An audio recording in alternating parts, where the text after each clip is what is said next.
General Hospital spoilers for July 14, 2023 reveal serious investigating, tear-filled moments, family strife, and so much more.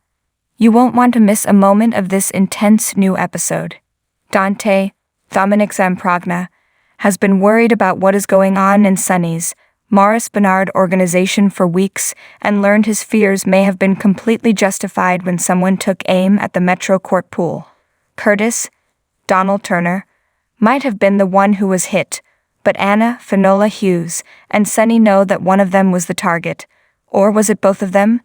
Dante develops a new theory on a case. So is that one of them? Perhaps Dante will end up helping Cody, Josh Kelly, out now that Sasha, Sophia Matson, has been arrested.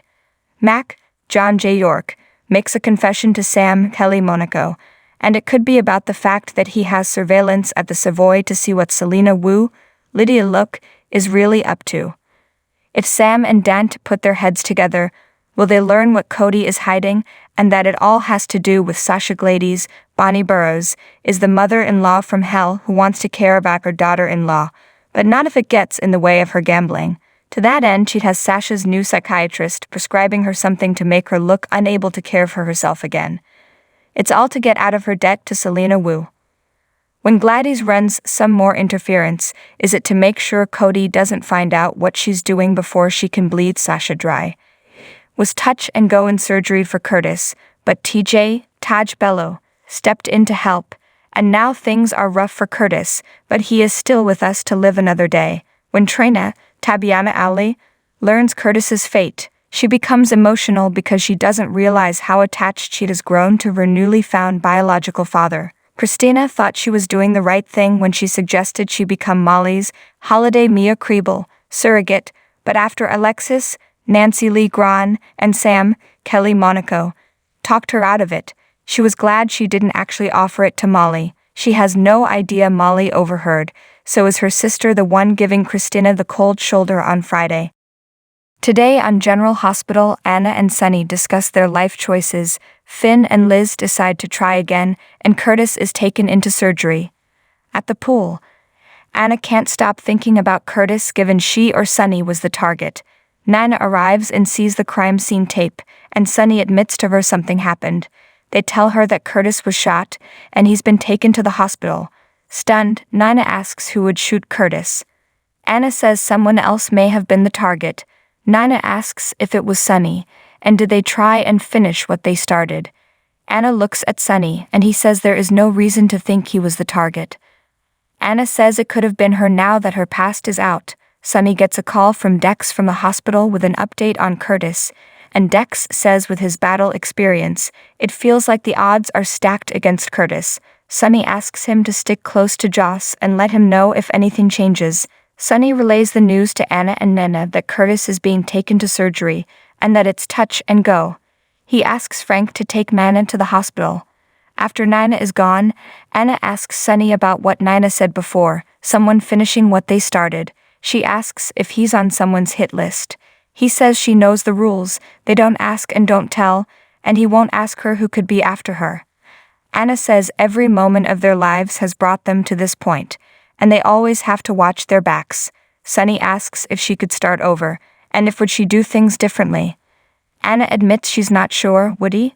Sunny thinks back to being Mike in Nixon Falls, but at the end of the day, he's Sunny Corinthos and that's the life he chose, or it chose him and it's his life. Anna decides to head home and tells Sunny to take care. At the hospital, Esm thanks Spencer for taking this class and touches his arm. Joss walks in on them and asks, "What's this, hanging out after class?" Joss tells Spencer that Trina is here, and Curtis was shot. Spencer tells Esm to call a rideshare to get herself and Ace home and rushes out.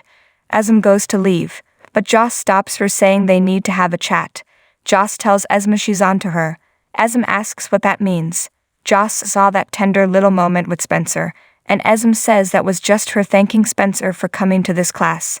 Esm says she has apologized to her over and over, and she is not the person she was.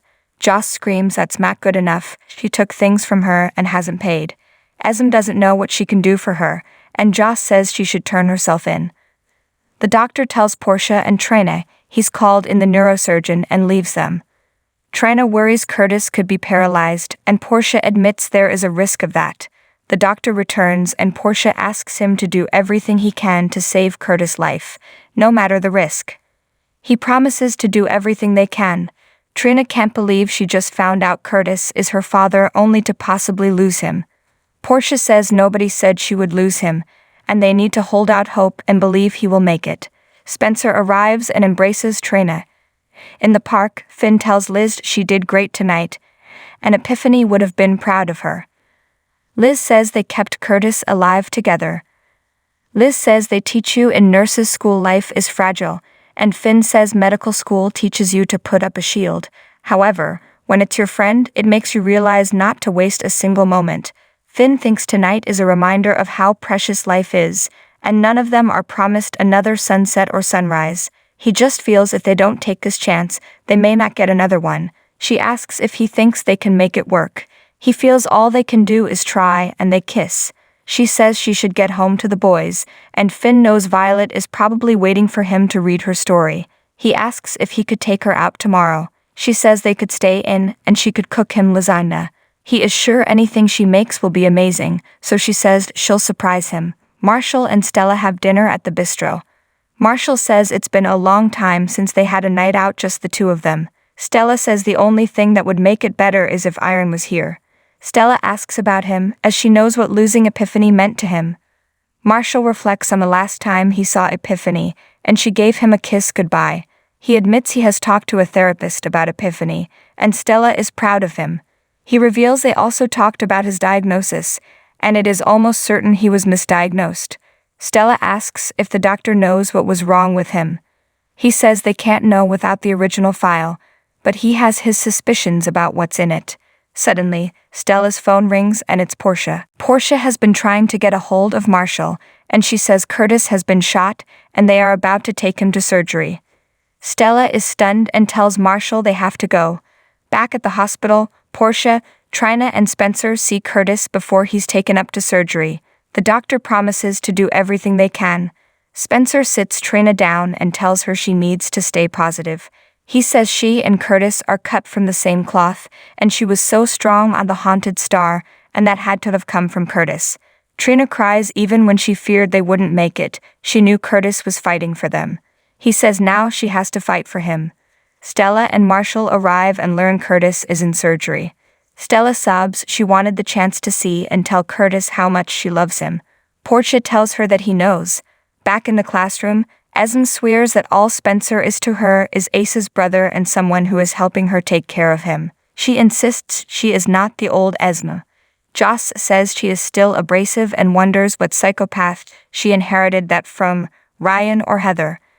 Esme states, "How dare you?" Joss says she remembers the sociopath she was before she lost her memory. Dex interrupts and Joss asks how Curtis is. He updates her, and she tells Esme she is so glad Trina has Spencer to lean on.